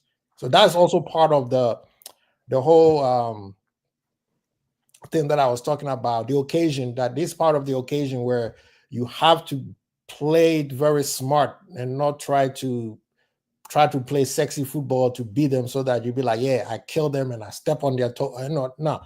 Find a way to give him an uppercut and then just manage the rest of the game. And Liverpool today, game management-wise, I'll give him 80%. And the reason why is because they were losing the ball way too much towards the final third. Yeah, we could have made it even more convincing today. There was Szoboszlai's one where he played it. Curtis said he was just a hair's breadth away from being onside, wasn't he? That was a goal, man. Oh, by the way, quick question to everybody. The goal that got called off, was it identical? Well, almost identical to the same pass that Szoboszlai gave to Nunes last time? Looking at where he was standing between the goalkeeper and the goal, do you guys think that he could have shot it instead of passing it to... No. That was the ball. He played the right ball. That was the ball he played it. Both ones, right? Both times. Absolutely. Yes. Both times. I agree. I forgot the Darwin one from the Villa game. I was trying to stir the pot. No, They got you. I've seen people say he should have never passed the ball to Nunes. He should have shot the ball. But then you look at the picture, the angle was close. Foolish. That's just foolish behavior from people. Again, it's the Hazel. Listen, Quasi, I was saying even 12 man on the other show. On Coppish, there's one guy. He calls himself Erling Hakak. You know the name, Brad. I keep forgetting his name. He was saying Nunes was the worst player in Liverpool history. These are the people we've got to deal with. They call themselves Liverpool fans online. This I is what I'm saying, Quasi.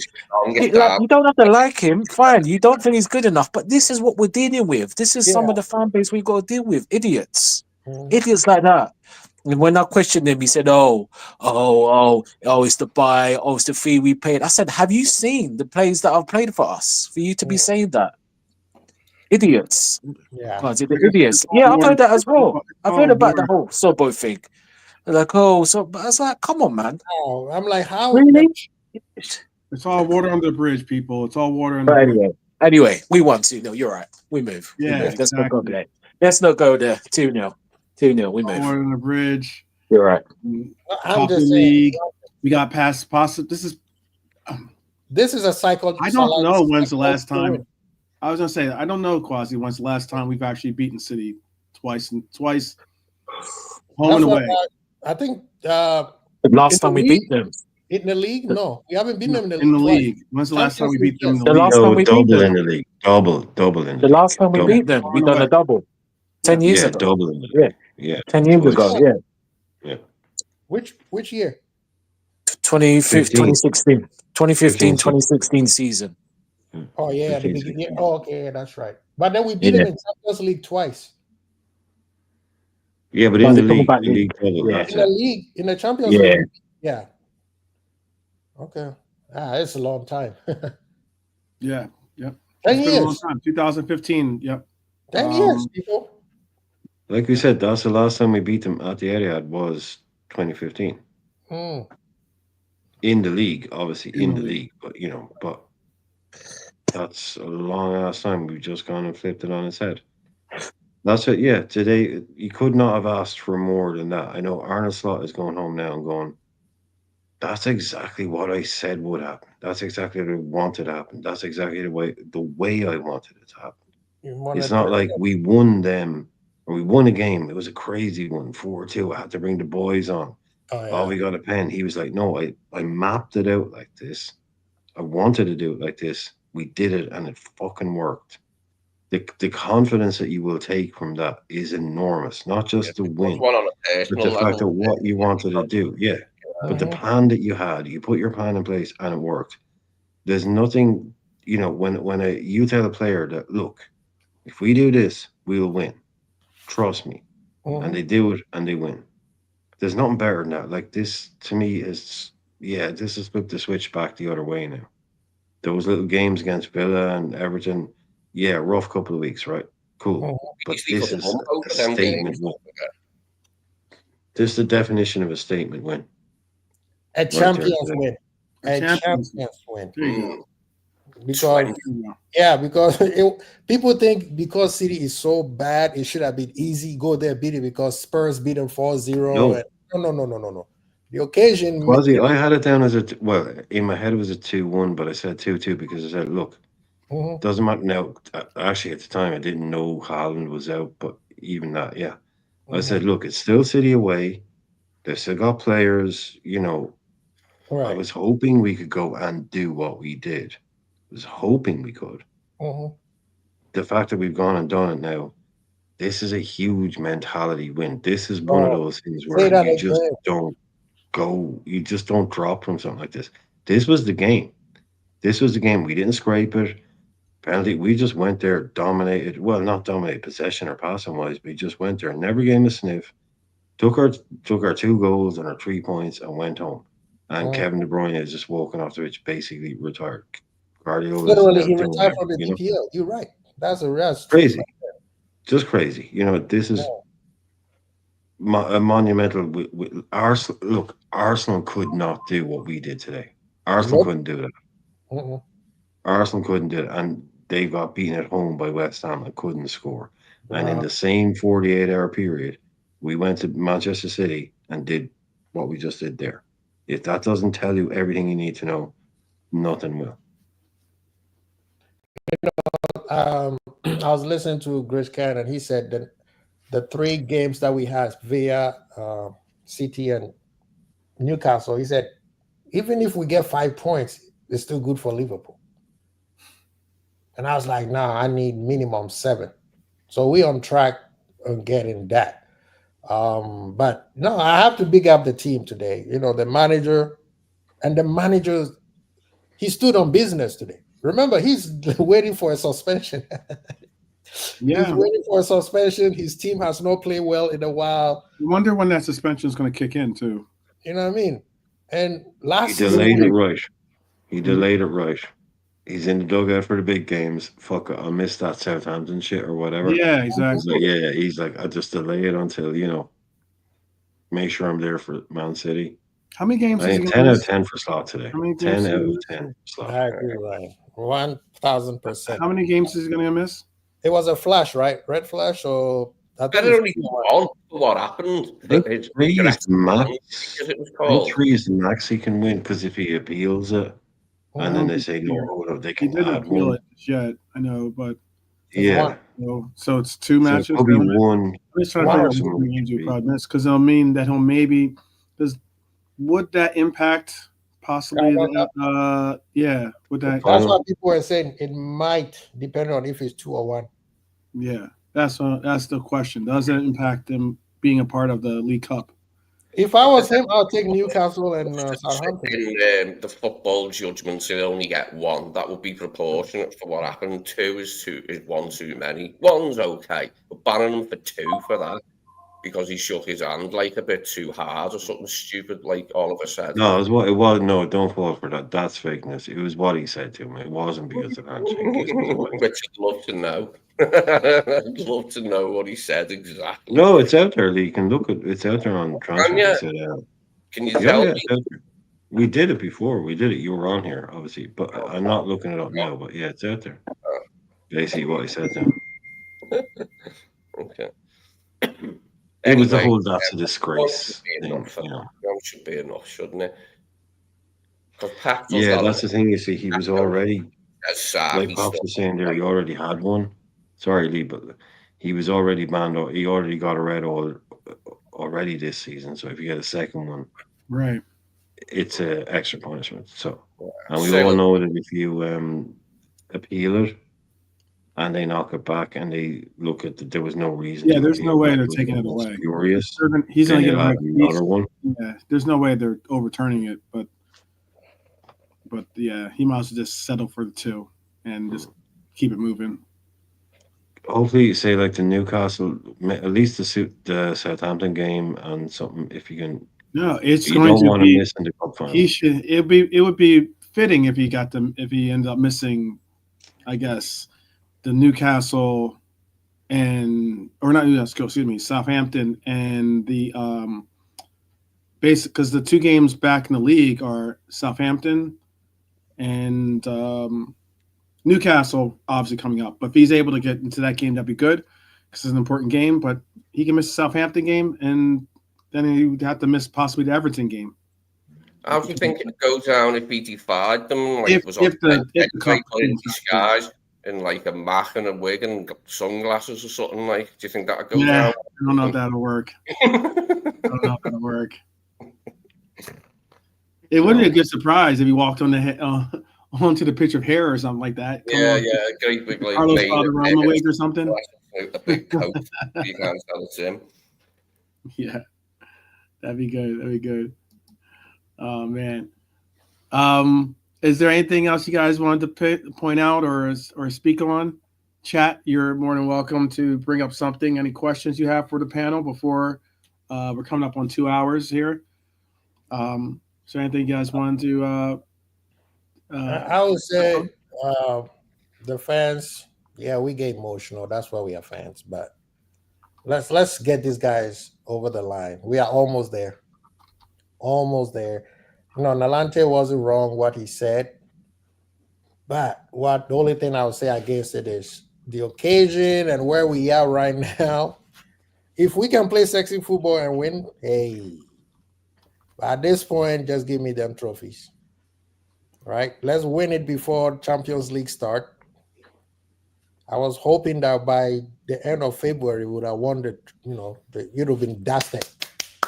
But we dropped 4 big points, and it's not what it is. Let's just support the guys, man. Even if you have an agenda merchant and you don't like Nunes, you don't like Sobos, put it on the side. Let's finish this Tell them season. again. Tell Yeah, them again. let's finish this Rewind, season. rewind and then selector. I'll do what Pops was doing earlier. Rewind selector. Rewind selector. Rewind. In the summer, we got all summer to talk about. Me and Pop Exactly. will go ahead. We have all summer, but let's win the trophy. Let's go to the parade. After the parade, we got the agendas coming. Because trust me, you know, I talked to my uncle Henry, Uncle J Dub. You know, Edwards was at, you know, we're on the boat with Edwards, and we're gonna spend money this summer. So the agenda is gonna be there. So let's get over the. Don't get them started. Yeah, let's not even dive into that pond just yet. But my agenda right now is to bring Isak to Liverpool. Oh my goodness! All right, once again, let's not even jump into that pond just yet, Mr. Mbappe is coming to Liverpool. Let's not jump into that pool just yet. You see, let's just enjoy this very, very comforting win today. This is on some, you know, Red's hot tub settings in the sense of just relaxing, chilling out, enjoying the vibes. No hot tub yet. We're doing tea for now. When we there you go. The hot tub is coming. We warming the hot tub. You know, we're trying to get Nalante on board to get him excited, but he's like, no, I'm waiting. But the hot tub is coming. But talking about Isak, did you guys see his penalty today? Yeah. And you don't want that. He got away with one. He tried to be a bit clever, and if the boy had stood up, he would have, but he got away with it. Hey, that's what makes it. Pops, Musiala is fake news. He hasn't signed any contract at Bayern. You see, you just wait till the summer. We're waiting, Quasi. You've been to court. No, come on. This poor man has been to court over this. Let's not retry. Double jeopardy. Yeah, there's no double jeopardy on. There's no double jeopardy. Hey, he's been to court over this one. Irishman, that kangaroo court was a setup. My lawyers I know. We gotta be appealing. All of them are gonna catch cases. Quasi, if you had a half decent lawyer, you would have destroyed them. They just, if they'd let you have a half decent lawyer, you would. It was a setup. They have set me up. Pops, you wait. Musiala, Liverpool number. I'm not going to give you that number because that's an incriminating evidence. No. But I'm just saying it wasn't quite as limp-wristed as the infamous roast of Gunnar Lee, which turned into a roast of which I think we should bring up. That was far from a roast. It was more like a barbecue, but it's okay. Well, it's what happens, when the roast burns the chef, you know. But he got away with that one. He got away with murder on that one. But wait, do you hear crickets? Oh yeah, that's right. That's Gunnar Lee, I think. That's all those those Reds haters out there that like wanted to talk their mess. Oh, Liverpool's gonna fall off. They're gonna get beat by City. They're gonna fall off. They can't. They're bottle jobs. Blah blah blah. People, where are you at, Wolfie? Where are you at, Gal? A quick advice to people: if you're having a long day and you're sad, go to AFTV. Yeah, definitely. That's gonna be fun. That's gonna be fun settings. Yesterday, if you want, you can even go to there's another Gunnar lover. His name is I think it's Terry from the Football Terrace. Yeah, he might be crying a tear because his second team, his backup team. We're kidding, Terry. I'm kidding with you, Terry. I know you don't necessarily watch this show, but all the same. No, but the what? Enjoy. Big game, man. Big win today. Big win. You know what I did like on the commentary today? The commentator mentioned this time last year was the Carabao Cup final, and he said how many of our big players we had out. He listed them all, and there was so many out for the Carabao Cup final this time last year, wasn't it? And he said, compared to this year, it's much different. But there was some I forgot what actually out for that game, but there was a large number, wasn't there? We were without so many players that day. Year on, and it's all different, isn't it? I mean, Arsenal, they were lucky with injuries last season, weren't they? In the season before, that allowed them to have these title tilts against Man City. This year, it's just not going to happen, isn't it? Kudus will be perfect for us. Yeah. I'll tell you, it's funny out there. There's some. We were watching on Judge Footy Mo, right? One of his panelists was on a rant about how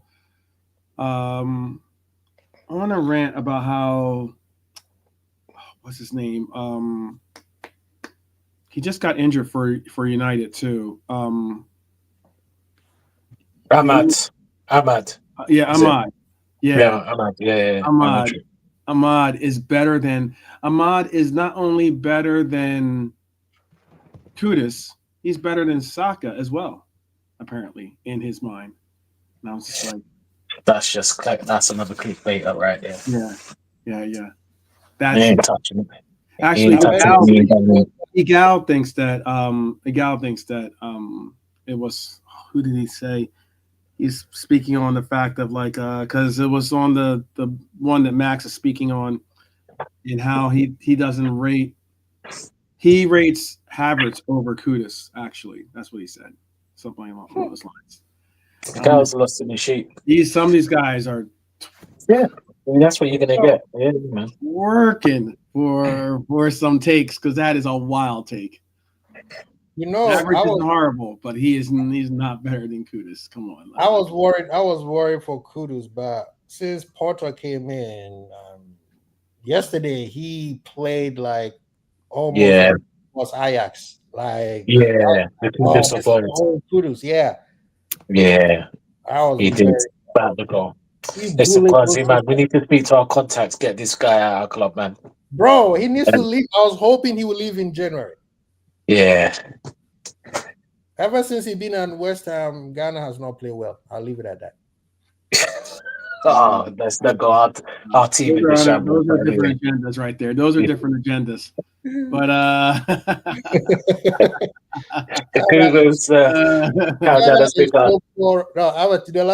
Ghana is so poor right now. It's not oh my God. At this point, I don't even want them to go to the World Cup because they will embarrass us. Oh wow. Yeah, we're bad. Yeah. Then we have good players. What's the name at Bournemouth? That's our guy. He's on the left. Yeah, Solimari as well. Yeah, we've got some good players. Some good players, but yeah. Wow. Yeah. Well, let's get back to maybe you can hear about Ghanaian mafia in the house. Yeah, exactly. You can hear about the Ghanaian their national team woes. But Ghana has an uphill battle in front of them, but they do have some good players. Let's not. By the way, did you guys know that Chelsea is in 7th? The team that was going to win the league. Yeah, I do. We were mentioning about that. Talking about that early on. Yep. Who said that? Team that might be seeing a new coach pretty soon, possibly. Well, again, another new coach. The C-Tech Pep. All these fake Peps. You got the B-Tech Pep, but also you got the C-Tech Pep at Chelsea. What next? Who's going to be the D-Tech Pep? What next? What are you going to do next? This is funny. Manchester United have the D-Tech Pep. That's thank you. Was okay? We're looking for E now. Well, check out to your channel. Give a shout to your channel, Quasi. What you got lined up? What you got lined up to, by the way?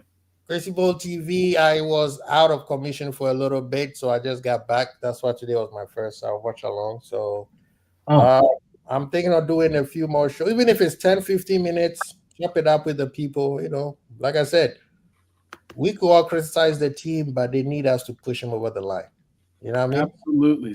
We got to push them over Rewind the line. Rewind selector. Rewind. We got to push them over the line. It is like American football when they play goal line and the lineman pushes whoever is running and the other defense is trying to push him back. That's what they're doing to us. And we can't have excuses. The refs have never been on our side, even when we won. So we need to let the team know that we got their back. Today, I'm glad that the fans were cheering on Nunez, show him love, and he responded in kind. So that's what it's all about. Let's win this thing. Yeah. The match going fans get it. I definitely think they get it. I wish that sentiment carried over more to the rest of the fandom, but hey, we keep pushing it along, like Tribe Called Quest, right? Yeah. JK, and make sure you're getting ready to say your peace out too. Give maybe a shout out for anything you got on the bill as well. Yeah, bro. Good day all round. I would say like the league is nearly done. So it was a good day all round, bro. Top weekend because Friday all of us were thinking West Ham will won't beat Arsenal. Arsenal will win, and maybe City might even do us. But gameplay, the way we played the game as well, was a much better display by the team. So good day, bro. I will say this though. I thought West Ham could, and I was hoping they would get a draw. I didn't think they were going to win. Let's not get twisted. I did not think they were going to get a win, but I thought they would get like maybe a 1-1 draw or something. That's because I didn't think Arsenal had enough in the fire in the cannons to really get past them. But that was my only point. You got to take initiative of when things happen. You got to be. You got to take initiative of that. So we did that. We took advantage of it. Okay. Lee, do you want to say anything before we let the people enjoy? I don't know, eating grapes and sitting back and reclining on a lounger and having maybe having champagne and eating chocolate dipped strawberries or something. I don't know, whatever you do in your little pastime as you sit atop the league. Yeah, it was just a brilliant day today. I really enjoyed it. I enjoyed the way we went about it, that it was a little bit different from the usual. And just everything about it pleased me today. Anyway, I think it'll be one of those games. If we do win the league, it'll be like one of those games in the season we look back at as being really important. Like the away win at Spurs as well. That one as well will be a good one to look back on if this is indeed a title winning season. Yeah. Okay. Brian, what's your thoughts? Nolante, get ready. I'm going to come to you next. So, but yeah, warm up them vocal cords, not. Yeah. I see he's on mute. That's why I'm saying it that way. He's gargling. He's gargling with salt. Isn't that what they salt water? That's what those Sopranos. He's gargling with salt. Yeah. No, I mean honestly, I just think Arne Slot was like, that's exactly what I wanted to do. This is, to me, them 2-0, Real Madrid 2-0 at Anfield. This game, off the back of a few dodgy results. I'm not saying it's over. I think it is over, until it's mathematically there. But probably one of the most impressive wins we've had in a very, very long time. True. So, I mean, it doesn't get better than this. Right now, just perfect. Absolutely perfect. All over about the shouting. And we know what type of shouting it's going to be until the end of the season. No asterisks, Lee. No asterisks. No COVID. No fucking bullshit. Full stadiums. Everything we missed out on, we're going to get it back. And they're going to celebrate double because they didn't get to do it the last time. This is ours now. We're going to walk this home. There will be a bus parade. Don't hate us if we do too. We're going to really, and all the fans are going to get to witness it this time. Know this, know that. Best team in the land. Went to their house, beat them 2-0. I don't care what anybody else says. Yeah. Much less worried about the Champions League game now, going away to Paris after today. Fuck that, man. Just win this league. Just get back that COVID season. It would have killed me. Okay, Klopp only got one. But the fact that Klopp only got the one and it was no fans there, it was like, okay, the gods are just needling us now. They're just trying their patience. It's like, how much can you take? Okay. Sent a trophy to Henderson in a mask, and it just looked dead weird. In an empty stadium. No, look, that's what I'm saying. When we win it this year, with fans in the stadium, the emotion is going to be double because they didn't get to experience it last time. That our first ever in 35 years. They're like, when did that happen? There was no parade. There was no thing. So. This season, I think that No, it's going to be different It's energy. going to be double. Yeah. Oh, it's going to be huge. It's going to be definitely different. It's going to be enormous. And if we do have the pleasure of wrapping up the league early, then it's going to be even that much more pleasurable. The city's going to be buzzing. It's going to be, whenever you have something like this go down, and you're in the run, it's that much more energy, positivity, electricity, the whole nine that's existent in every shape of the word. So yeah, it's gonna be a great time as we near closer to that moment. Let's enjoy the ride the entire time, people. There's gonna be some dips here or there, I'm not saying that we're gonna go like undefeated for the rest of the year. But what I am saying, or even drop points here or there throughout this ride from this point on. But what I can say is that we just take it one game at a time, and that's what we've done. We've gotten City past us. We got Newcastle in front of us at Anfield. So I'm not expecting anything less, but I expect Anfield crowd to be on point and ready to deliver whatever support they need to get us over the line against Newcastle and some of their Olympic diving team. And also, hey, right after that we have PSG. We have the first leg of that Champions League. We have coming right after that. We have another. Some would say possibly a breather game, possibly, but all the same, let's not treat it as an opportunity to be a banana peel for us. And then we have again another PSG game to finish out the Champions League, that round of Champions League, hopefully to push on, and then it's League Cup final. Look, enjoy this ride, people. Enjoy this ride. Don't mix yourself up with the rivals and the haters trying to drop their agendas and their projections and their look over here, don't enjoy the ride, don't enjoy this, don't enjoy that. No. Top of the league to each and every one of you. It's good to be here. It's where we should be. And I hope and I believe it's where we will stay. So, wow. Yeah, that's a great stat right there. Pep has never done the double over Liverpool in 8 seasons. Took Slot 6 months to do the double over Pep. And there's levels, Callum. There's levels, Yep. Big up, Jimmy. See you hopefully tomorrow. Definitely. Gonna be a fun one. Because look, there's gonna be a lot of crying. There's gonna be a lot of crickets tonight too. But the most noise you're going to hear is Red saying top of the league to you. Top of the league. Definitely. Enjoyed the time. Big up to the panel. Big up to Pops for joining us earlier from Beijing Reds TV. Big up to Quasi Bold TV in the house. Definitely. Big up to Nolante, Lee, JK, Brian. And big up to you for joining us as well out there in the chat.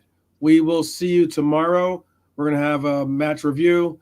And, hey, enjoy yourselves. Hey, who's on top of the league? Charlie Murphy. That's who's on top of the league. Charlie Murphy. Oh, man. If anybody wants to see the funniest thing, somebody posted a picture of the Kroenkes and all that whole board with Turkish in the middle. Oh, wow. It is hilarious. Go on Twitter. You'll have to share that. You'll have to share that with me on Twitter or something like that. Yeah, it is. I think I'm going to post it. Actually, I'm going to retweet it on my thing. Do it. It is the funniest thing ever. Oh, man. Big up, everyone. Everyone take care. Be safe out there. Always, take care of yourselves, but also be sure to take care of your loved ones out there. Up the Reds each and every time. Enjoy this, people. Enjoy it. We'll see you tomorrow. Big up.